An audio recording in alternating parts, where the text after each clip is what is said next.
Okay, మనతో ప్రెసిడెంట్గా పోటీ చేసిన మరొక అభ్యర్థి మనతో ఉన్నారు, భరద్వాజ కాజా గారు. సార్, మీరు ఎన్నేళ్ల నుంచి వర్క్ చేస్తున్నారు యాజ్ ఏ అడ్వకేట్? నేను 26 సంవత్సరాల నుంచి ఈ బార్ అసోసియేషన్లో న్యాయవాది వృత్తిలో కొనసాగుతూ ఉన్నాను. సార్, మీరు ఇంతకుముందు ఎలక్షన్స్లో ఎప్పుడైనా పోటీ చేశారా? నేను 2003లో లైబ్రరీ అభ్యర్థిగా పోటీ చేసి అత్యధిక మెజార్టీతో గెలుపొందాను.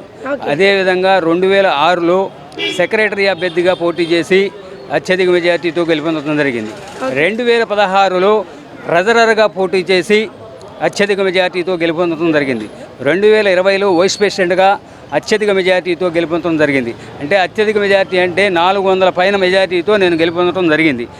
ఇప్పుడు నేను ప్రెసిడెంట్ అభ్యర్థిగా పోటీ చేస్తూ ఉన్నాను. నా పేరు కాజా భరద్వాజ, నా బ్యాలెట్ నెంబర్ 1.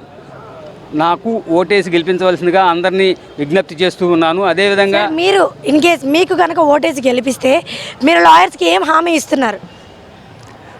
నన్ను గనక మెజారిటీతో గెలిపించగలిగినట్లయితే ఈ బార్ అసోసియేషన్కి చేయవలసినటువంటి చాలా కార్యక్రమాలు ఉన్నాయి. వాటిల్లో ముఖ్యంగా ఇక్కడ ఉన్నటువంటి ఈ యొక్క కోర్టు ప్రిమిసెస్లో ఈ యొక్క ట్రాఫిక్ సమస్య అనేది చాలా ఎక్కువగా ఉంది.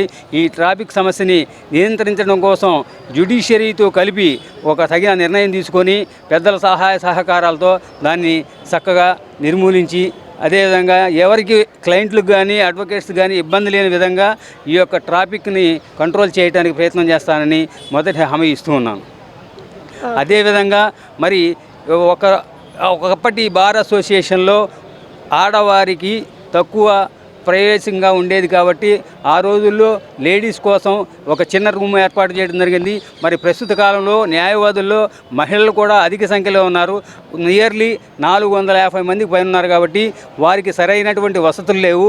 ఆ వసతులు కల్పించడం కోసం అందరితో కలిపి అందరి యొక్క సలహాలు తీసుకొని మరి వారికి ఆ వసతి సౌకర్యాలను కల్పించడం కోసం మరి నేను ముందు ఉంటానని చెప్పేసి తెలియజేస్తూ ఉన్నాను. అదేవిధంగా ఇక్కడ ఉన్నటువంటి మరొక సమస్య ఏంటంటే, మా బార్ అసోసియేషన్కి ఏ విధమైనటువంటి ఫండింగ్ అనేది ఉండదు. ఈ ఫండింగ్ అనేది ఎలా ఏర్పాటు చేసుకుంటామంటే, మా లాయర్స్ మేమందరం కూడా సభ్యత్వ రుసుము ద్వారా వచ్చినటువంటి అమౌంట్స్ని ఈ యొక్క అసోసియేషన్ మెయింటెనెన్స్ కోసం ఉపయోగిస్తూ ఉంటాము.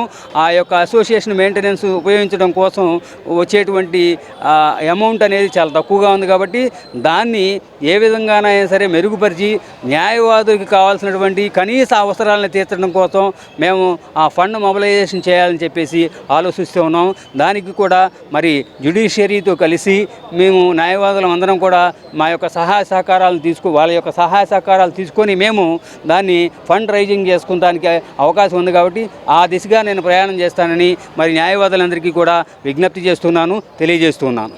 Okay sir, thank you. Okay, welcome అమ్మా.